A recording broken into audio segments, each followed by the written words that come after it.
같이 기도함으로 새벽기도 시작합니다.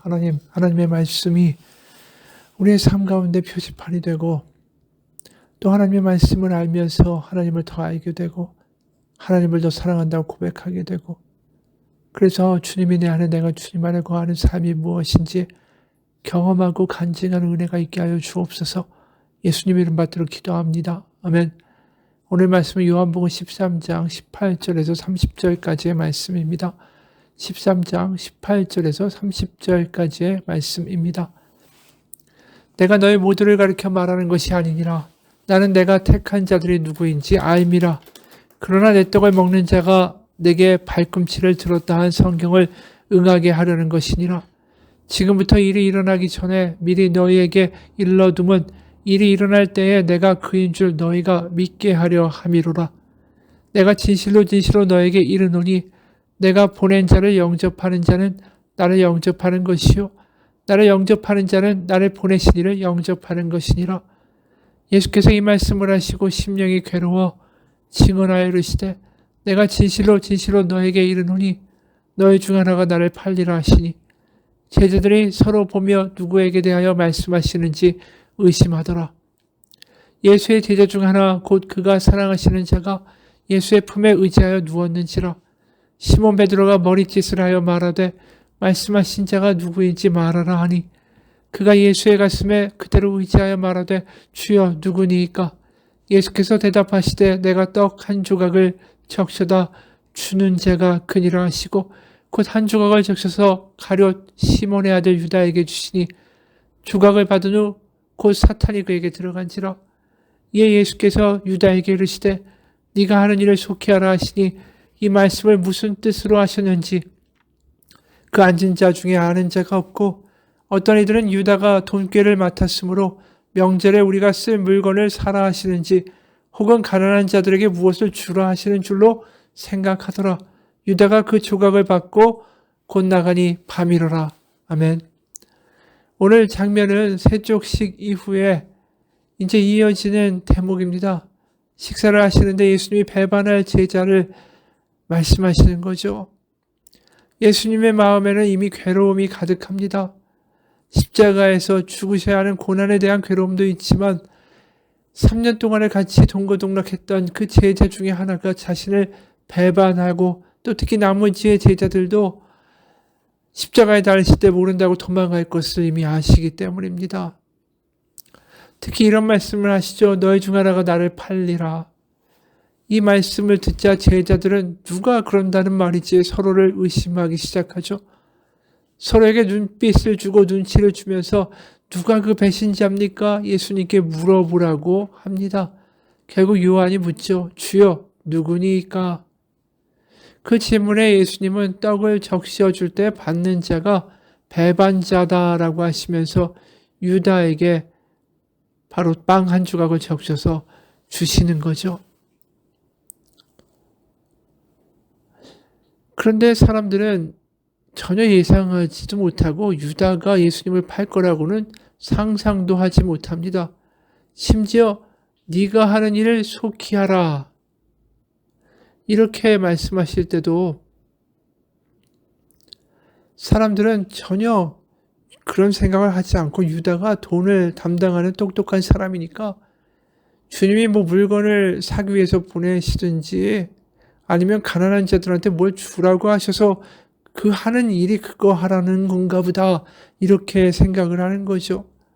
다시 말해서 12제자 다른 제자들은 유다가 배반할 거라고는 전혀 상상도 못하는 인물이었다라는 거예요.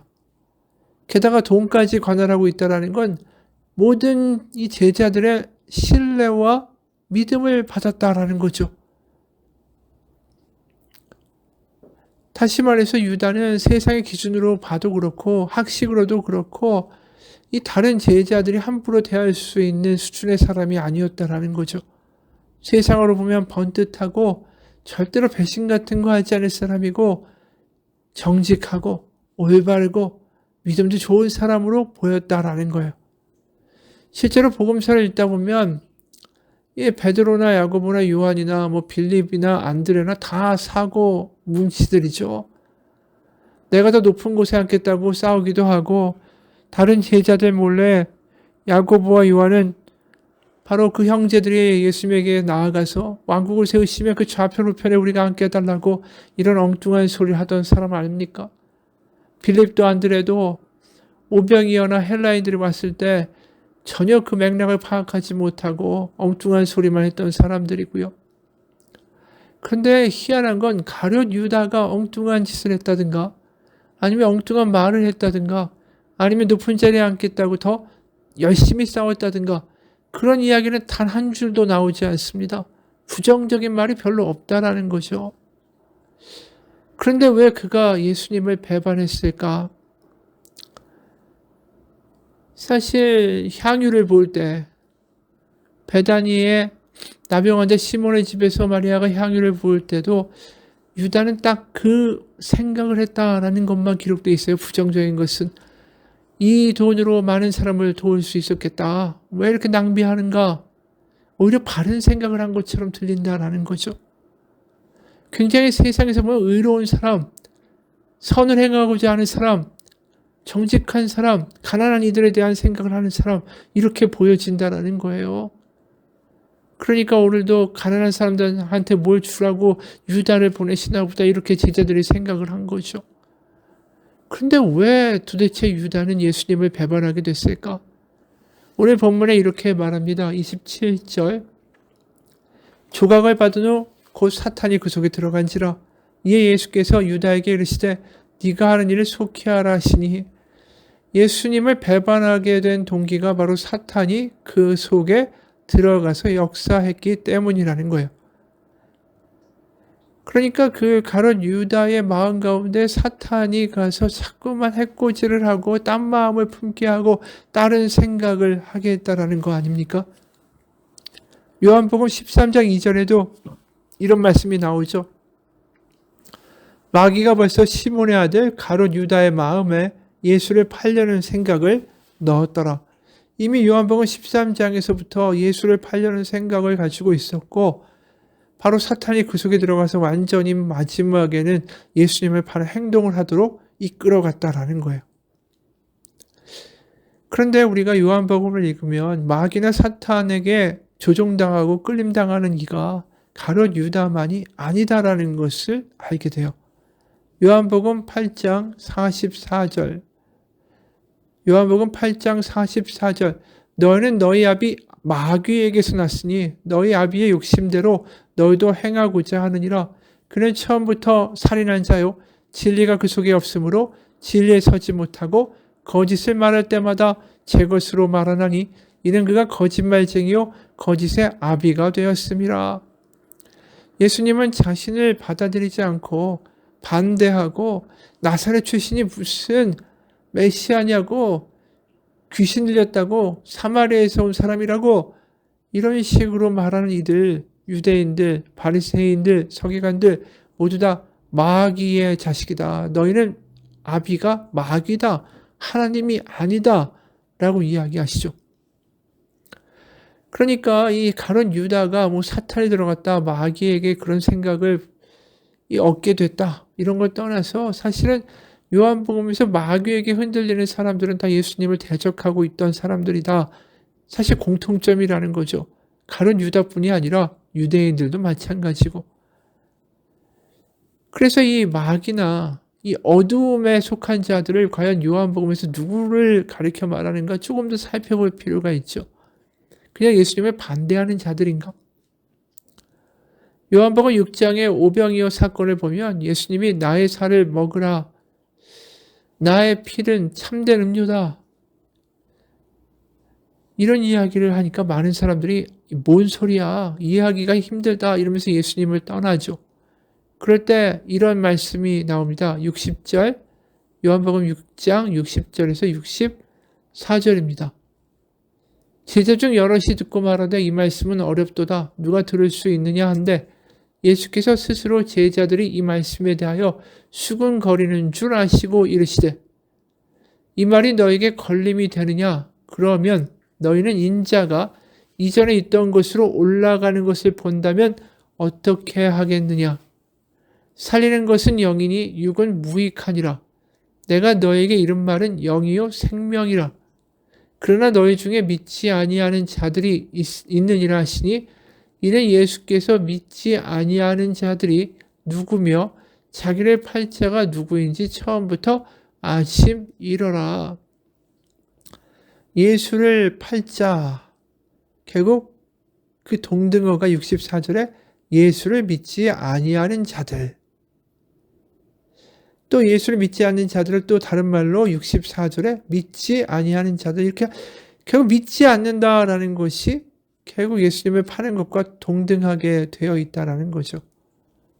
아까 말한 대로 유대인들이 예수님을 보면서 사마리아인이고 귀신 들렸고 나사렛에서 온 주제에 무슨 메시아냐고 믿지 않았죠. 믿지 않는 자와 예수님을 파는 자가 결국은 동등하게 다 마귀에게 속한 자들이다라는 거예요. 여러분, 이 이야기가 뭘까요? 마귀에게 속한 자들은 결국 이 예수님을 통해서 하나님의 마음을 볼 수 없는 사람들, 눈이 먼 사람들, 거듭나지 못한 사람들, 다시 말해서 다시 태어난다는 게 뭡니까? 위에서부터 아래로 다시 태어나는 사람, 그래야만 하나님 나라에 들어갈 수 있다라고 예수님이 니고데모에게 말씀하신 것처럼 다시 태어난다. 우리가 육신으로 어떻게 다시 태어나겠어요? 나이가 70이고 60인데 어떻게 다시 태어나겠습니까? 다시 태어난다라는 것, 바로 거듭난다. 위에서 아래로 하나님이 우리의 눈을 열어주셔서 우리가 하나님의 아들 예수 그리스도를 주라고 고백하고 거기에 하나님의 마음이 보여진다고, 하나님의 사랑이 무엇인지 알겠다고 말하게 되는 게 우리가 눈을 뜨게 되는 거예요. 그러니까 예수님의 십자가가 그냥 2000년 전에 이스라엘 지역에서 죽은 어느 청년의 억울하고 불쌍한 죽음이 아니라 그분이 하나님의 아들이고 하나님의 마음이고 하나님의 열심이고 하나님의 사랑이고 하나님의 계시라는 것을 보게 되는 사람들, 그 사람들이 눈이 열린 사람들이고 그 사람들이 빛에 속한 사람들이고 그와 반대되는 사람들이 어둠에 속한 사람들이고 믿지 않는 사람들이다라는 거죠. 그래서 실제로 요한복음 1장 보면 1장 4절 5절에 이런 말씀 나오죠. 그 안에 생명이 있었으니 이 생명은 사람들의 빛이라. 빛이 어둠에 비치되 어둠이 깨닫지 못하더라. 그렇죠. 예수님의 빛을 어둠에 속한 사람들은 보지 못하고 그 빛을 본 사람들은 눈이 열린 사람, 거듭난 사람들. 실제로 이 유다가 30절에 보면 그 조각을 받고 곧 나가니 밤이로라. 유다는 어디에 속한 사람이라고요? 어둠에 속한 사람. 눈이 열리지 않은 사람. 바로 이 빛에 눈이 열린 사람들이 되지 않으면 결국 어둠에 속한 사람들, 결국 십자가가 무엇인지 깨닫지 못하는 사람들이 되고 만다라는 것입니다.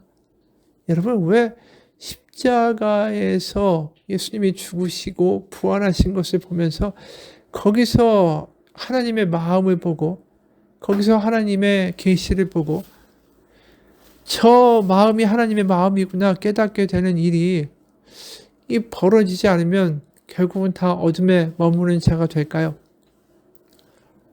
그건 분명해요. 왜냐하면 이야기가 좀 어렵지만 다시 정리하면 가룟 유다는 굉장히 선한 사람처럼 보였고 정직한 사람처럼 보였고 굉장히 의를 행할 것 같은 바른 사람으로 보였다라는 거예요. 그러나 그가 예수님을 따른 이유가 뭡니까? 다른 제자들처럼 내가 더 높은 곳에 앉겠다라고 싸우는 것을 하진 않았다. 그래서 사실 베드로나 야고보 요한보다 더 나은 모습을 보여준 건 사실 아닙니까? 하지만 그는 마음 가운데 굳건한 믿음이 있었어요. 자신의 생각이 뭐냐면 저 예수님이라는 사람을 보니 분명히 약자들의 편을 들어주고 그러니까 분명히 왕국을 만들어서 내가 생각하는 좀 바른 모습의 나라를 만들 수 있는 적격자라고 생각하고 따랐던 거죠. 근데 예수님이 자꾸만 나는 십자가에서 죽는다, 부활한다, 뭐 이런 순환과 고난의 이야기를 하니까 이 사람은 자기가 생각하는 유토피아의 미래를 기대하는 그 꿈을 이루어줄 사람으로 예수님이 적합한 사람이 아니었구나. 그 깨달음을 얻게 된 거죠. 그러니까 예수님의 십자가를 통해서 다른 나라가 임한다라는 것을 전혀 보지 못한 채 자기가 생각하는 이상적인 나라를 예수님을 통해서 세울 생각만 했던 거예요. 근데 예수님이 그 일에 전혀 관심이 없다라는 걸 알게 되니까 오히려 더 극단적으로 예수님을 파는 길로 가게 된 거죠. 예수님이 계속해서 장로들과 대제사장들과 서기관들에게 많은 고난을 받고 죽임을 당하고 3일에 살아나야 된다. 이 황당한 소리만 하니까 가룟 유다는 너무 무책임한 리더라고 생각을 한 거죠. 내가 다 버리고 예수님을 따라왔는데 내가 보기에는 이게 맞는데 이상적인 세상을 이 땅 가운데 열어야 되는데 이상한 소리만 하는 것처럼 보이니까 이 망하기 전에 내가 예수님을 먼저 버려야겠다. 그렇죠. 어둠에 속한 사람들이라는 게 세상에서 막 살고 자기 뜻대로 뭐 흥청망청 거린다라는 게 아니에요. 오히려 더 똑바라 보이고 정직해 보이고 선해 보이고 거짓말 안 할 것 같고, 그런데 그런 사람들이 오히려 자신의 주관과 생각이 더 분명해서 내 생각이 이루어지는 것이 정이고 내 생각대로 되는 것이 선이고 내 생각대로 되는 것이 가장 좋은 길이라고 고집하는 사람들이 오히려 가룟 유다와 비슷한 사람들이다라는 거죠. 그 사람들이 어둠에 속했다라는 거예요. 다시 말해서 예수님 바라보면서 눈이 열린 사람들은 자신의 생각과 자신의 계획과 내가 맞고 이게 선하고 이렇게 돼야 모든 것이 다 좋다라는 생각마저도 박살난 사람들인 거예요. 왜요? 가룟 유다는 자신이 만든 가짜 빛을 따라간 것이기 때문입니다. 자기가 만드는 이상적인 나라를 생각하고 그 빛을 따라서 예수님을 이용하고 있었던 거죠. 다시 말해서 그 가짜 빛은 결국 꺼지는 빛이고 아무 의미가 없는 그런 빛이죠. 아무리 우리가 횃불을 들고 어두운 데서 걸어간다고 해도 횃불은 결국은 다 끝이 납니다. 하지만 태양이 햇볕이 비추는 것은 끝이 아니라 계속 밝게 빛나는 거죠. 여러분, 내가 생각하는 빛, 내가 생각하는 어떤 선, 내가 생각하는 이상적인 가정, 이상적인 모습, 그것이 하나님보다 앞서갈 때 우리 가룟 유다와 같이 눈뜬 장님이 되고 어둠에 속한 사람들이 되어버린다라는 거예요. 예수님은 계속해서 하나님의 길은 너의 길과 다르다. 나는 십자가에 가서 죽고 부활할 것이다. 그 이야기를 할 때 제자들은 계속해서 자신들의 길만을 생각한 사람들 아닙니까? 여러분, 우리가 주님 앞에 앞서가는 사람들이 아니라 주님의 뒤를 따르는 제자가 되어야 된다라는 거죠. 그렇게 되면 뭡니까? 선을 내가 판단하는 게 아니라 선을 하나님이 이루시는 거고 나는 그 하나님, 선을 이루실 하나님을 따라 걸어가는 것뿐이죠. 하루하루를. 그러면 우리가 어둠에 거하는 것이 아니고 빛을 따라 사는 삶이 되고 그게 예수님을 믿는다라는 거예요. 예수님을 믿는다고 하면서 여전히 내 생각과 내가 만든 빛을, 가짜 빛을 만들어 놓고 그 빛이 영원한 빛이 되게 해달라고 그러면서 예수님 따라다닌다면 예수님의 제자가 아닌 거죠. 가룟 유다가 그런 것처럼. 어둠에 속한 거죠. 결국 어둠에 있느냐 빛에 거하느냐, 다시 말해서 하나님 안에 거하는가 아니면 세상 가운데 거하는가를 구별하는 가장 좋은 기준은 내 생각이 박살났는가, 이게 선이라고 고집하는 나의 생각이 박살났는가, 그것이다라는 거예요. 여러 번 한 이야기예요. 유명한 그리스의 작가 니콜스 카잔차키스가 여러 수도원을 여행하다가 어느 수도사를 만났는데 너무 기진맥진해 있더라는 거죠. 그래서 물었어요. 수도사님은 아직도 사탕과 씨름하고 있습니까? 너무 힘들어 보여요. 수도사가 대답해요. 웬걸요? 사탕과의 싸움은 벌써 끝났습니다. 아니, 그러면 누구와 싸우기에 그렇게 지쳐있죠? 수도사가 이렇게 대답합니다. 하나님과 싸우지요.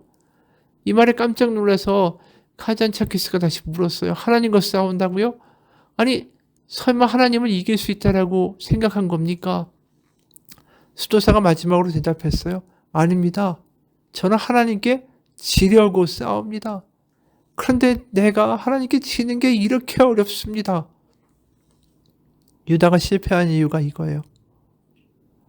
유다가 볼 때 제자들을 버리고 죽을 생각을 하는 예수님도 너무 낙지점이고, 로마를 물리치려는 자신의 애국적인 계획에 찬물을 끼얹는 말하는 예수님도 메시아가 될 자격이 없는 겁니다.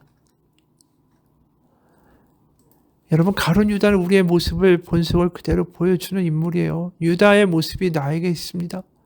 예수님을 믿어도 여전히 내 생각으로 보면 불안하고, 내가 생각하기에는 다른 게 더 보암직하고 먹음직하고 지혜로워 보이고 탐스러워 보이고 선악과를 따먹는 아담과 하와 같은 생각이 우리 가운데 여전히 있다는 거죠. 여러분, 우리는 유다와 얼마나 다릅니까? 빛을 따라갑니까? 아직도 내가 만든 가짜 빛을 따라가고 있습니까? 여전히 내가 만든 선이 이루어져야 된다라고 그 길을 따라가고 있습니까? 우리가 해야 될 일은 내가 만든 이상적인 그림과 이상적인 모습을 따라가는 것이 아니라 매일매일 바로 하나님의 궁극적인 선을 이루실 주님을 따라 그 뒤에 길을 걷는 것 뿐입니다. 바로 내가 옳은 게 아니라 하나님 아버지가 옳으시기 때문입니다. 같이 기도하겠습니다. 하나님, 우리는 빛의 자녀가 되었다라는 말을 추상적으로 듣습니다. 내가 세상 가운데 도덕적이고 근사하고 아주 좋은 간증들을 하면 나는 빛의 자녀라고 오해합니다. 빛의 자녀는 다른 것이 아닙니다. 내가 만든 가짜 빛을 따라가는 게 아니라 주님이라는 빛을 매일매일 따라가는 것. 그래서 내 생각, 내가 만든 가짜 빛이 아니라 주님만이 나의 인도자시고 나의 등대시라고 고백하면서 매일 그분의 뒤를 따라가는 것이 빛의 자녀입니다. 그러면 내 안에 있는 빛이 없습니다. 하나님이 내 안에 계시기 때문에, 내 안에 진짜 하나님이 계시기 때문에 드러나는 참빛이 우리 주변 가운데 나타날 것입니다. 내 안에 계신 주님이 빛을 발하셔서, 내가 따라다니는 주님이 나 안에서 거하셔서 주변 가운데 새로운 말을 하고 새로운 생각을 이야기하며 다르게 살아가는 인생을 살게 하실 거라고 믿습니다. 예수님 이름 받들어 기도합니다. 아멘.